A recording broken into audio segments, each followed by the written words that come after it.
Oliy Majlis Senatida yosh diplomat 2026 yozgi maktab oromgohi ishtirokchilari bilan ochiq muloqot o'tkazildi. Dastlabki lavhamiz shu haqda.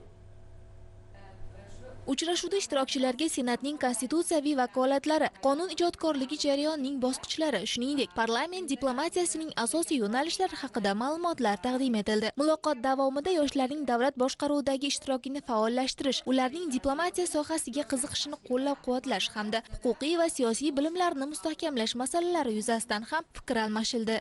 Loyihamizda aynan 12 ta viloyatdan 20 dan ortiq lider yoshlarimiz bu yerda jamlangan bo'lib, bugungi ekskursiyamiz aynan O'zbekiston Respublikasi Oliy Majlis Senatida bo'lib turibdi va bu yerda ishtirokchilarimiz Oliy Majlis Senatining asosiy tuzilmalari, missiyalari, maqsadlari va strukturalari haqida ma'lumot olishyapti. O'zaro fikr almashish jarayonlarida mamlakatimiz taraqqiyotiga befarq bo'lmagan ertangi kun egalari o'zlarining tizimli va kreativ takliflarini ilgari surdilar. Loyiha doirasida har bir hududdan kelgan vakillarning takliflari alohida tahlil qilingani uchrashuvning amaliy qiymatini yanada oshirdi. Xususan, zamonaviy axborot texnologiyalarini diplomatik munosabatlarga tatbiq etish masalalari ham qizg'in muhokama markazida bo'ldi.